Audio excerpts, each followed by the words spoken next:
Fala meu povo, bom sábado, seja bem-vindo e bem-vinda aqui no canal Na Direção da Poesia. Hoje eu vou fazer um vídeo aqui falando um pouco, comentando como que a gente pode planejar, elaborar uma oficina artística, uma oficina literária, cultural.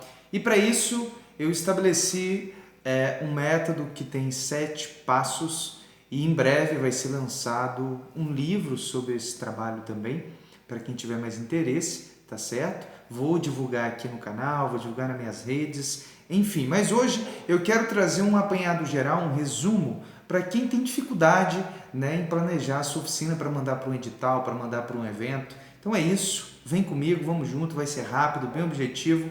Acredito que vai poder auxiliar demais vocês nesse processo de organizar as suas ideias. Solta a vinheta, Guilherme.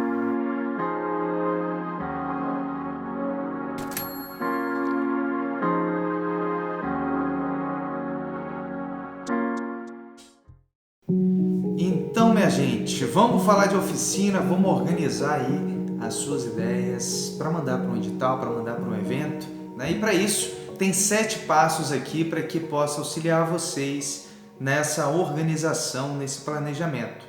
Então, vamos lá. O primeiro passo é quando a gente vai organizar a oficina, a gente tem que entender quais são os principais conceitos que eu quero tratar, que eu quero abordar dentro da execução da oficina, Então, qual é o conceito-chave, ou quais são os conceitos-chaves, quais são as ideias cruciais que você tem que tratar na oficina? Isso é importantíssimo, tá claro, para quem vai realizar, para quem está elaborando a proposta de oficina. Dentro disso, dentro de conteúdo também é importante que a gente tenha clareza sobre o que vai tratar, sobre o que vai abordar. Então estude, reveja, olhe as referências para poder ter isso bem mastigadinho, com facilidade na sua cabeça na hora de executar. O segundo passo nesse processo de elaboração é entender o público, Público, faixa etária, para quem que eu estou fazendo, Para quem que eu posso ofertar essa oficina? Qual é meu público direcional?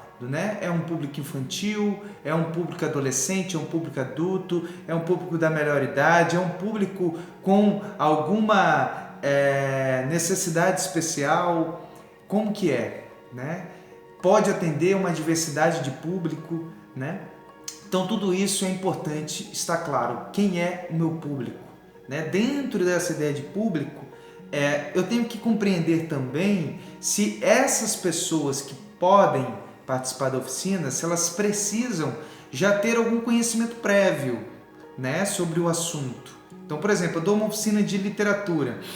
As pessoas, para participar da minha oficina, elas já têm que saber ler e escrever. Então, crianças com menos de 8, 9 anos, fica meio difícil de participar porque ainda está aprendendo, a organizar o sentido das frases, o sentido das palavras.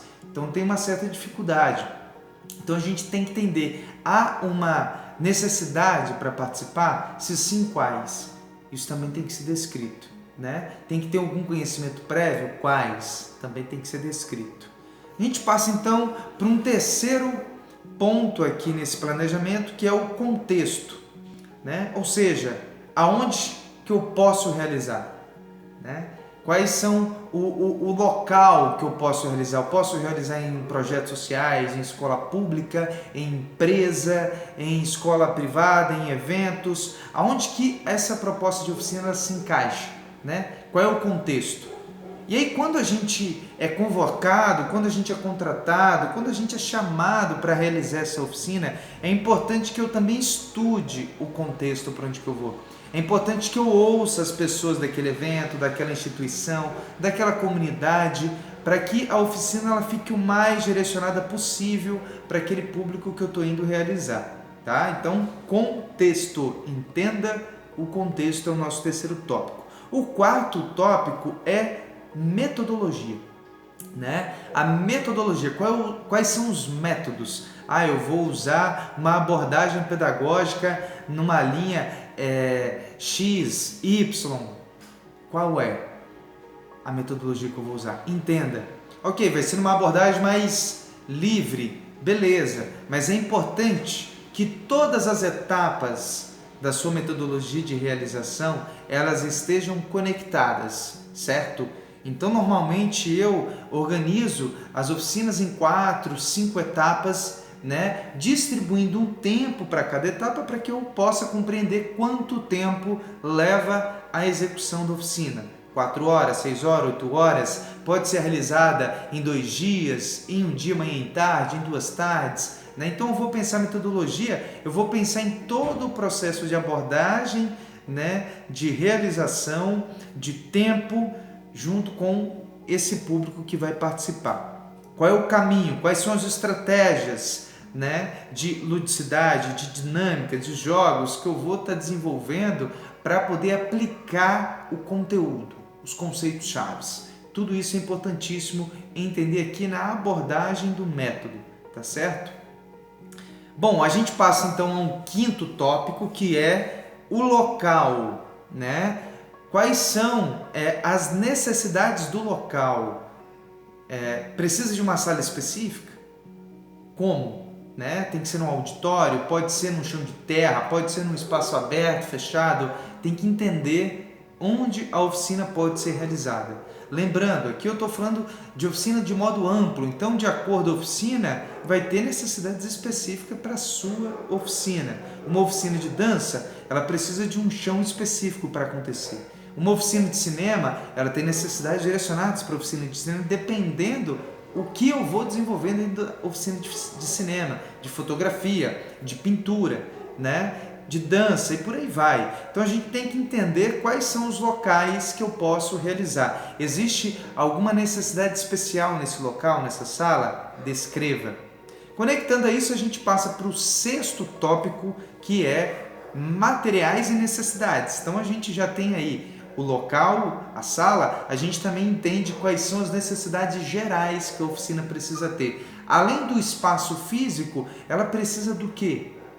Né? Cadeiras, mesas, sofá, tapete, almofadas, né? Quais são os materiais? Esses materiais vão ser levados por mim, vai ser disponibilizado pelo evento, aí vai de acordo a parceria, a contratação, esse diálogo, esse alinhamento da produção, da execução da oficina, né? Mas é preciso listar o que eu preciso, o que a gente chama às vezes na produção de checklist. Liste tudo o que você precisa, liste tudo. Uma borracha, uma folha 4, liste para não esquecer. Leve, mesmo que o espaço ofereça, leve um T, por exemplo, né, se você vai trabalhar com questões que precisam de conexões de energia. Então, é importantíssimo ter a clareza da necessidade dos materiais para que você não seja surpreendido na hora e atrase a sua oficina, impacte na realização. A última, né, o sétimo passo aqui dentro dessa reflexão de planejamento é a adaptação. Então você pensou todo o conteúdo da oficina, pensou no público, na faixa etária, no contexto, pensou num método super elaborado, viu uma sala específica, né, listou os materiais, porém chegou lá, você foi surpreendido pelo público, ou foi surpreendido por uma questão climática, ou foi surpreendido pelo próprio espaço. Aí a gente chega nesse último tópico, que é a adaptação. A adaptação do contexto, a adaptação da proposta ao contexto, a adaptação da proposta ao público que está sendo direcionado. Porque mesmo que a gente defina um público, uma faixa etária, às vezes eu preciso mudar a forma que eu estou falando para conseguir que as pessoas me compreendam. Né? A gente utilizando da palavra dita, da palavra escrita, às vezes a forma que a gente fala, né? A forma que a gente organiza o sentido das coisas precisam ser revistas, porque o participante ele é mais importante, né? Então a gente tem que ouvir o participante para que a proposta adeque ao contexto do participante, dos participantes. Então, adaptação da linguagem, adaptação do espaço, adaptação da proposta como um todo. Pensei uma dinâmica e não deu certo. Tenha possibilidade de dinâmicas. Tenha possibilidades de jogos, de formas de trabalhar esses conceitos, essas ideias. Então isso é importantíssimo, porque eu já tive em situações, na qual eu tinha planejado uma coisa, aquilo eu vi que já não ia dar certo, eu já ia por outro caminho para poder conseguir que aquelas pessoas que estavam ali participando conseguissem absorver, né, um pouco daqueles conceitos que eu estava trabalhando dentro da oficina. Então é importantíssimo a adaptação, a escuta nesse processo de adaptação, a percepção, a escuta do contexto, ela está inteiramente ligada à adaptação da proposta também. A escuta antecipada e a escuta presencial. Enfim, minha gente, isso é um resumo. Quem tiver interesse, futuramente eu vou estar lançando aí um e-book digital falando um pouco desse processo, aonde que vem descrito, vai vir também etapas metodológicas, vão vir muito mais passos do que estão aqui. Isso é um resumo, tá certo? Mas eu espero estar contribuindo aí para vocês na organização, no planejamento de uma proposta para vocês enviar para instituições, para eventos, para editais e assim por diante. Organize as suas ideias, bote elas no mundo. Estamos aí numa era de compartilhamento de conhecimento, né? Então isso é fundamental. É isso, espero que tenha auxiliado aí vocês que são da área das artes, da cultura, da literatura, e assim vamos adiante, fortalecendo nesse processo de formações. Um grande abraço e um bom fim de semana.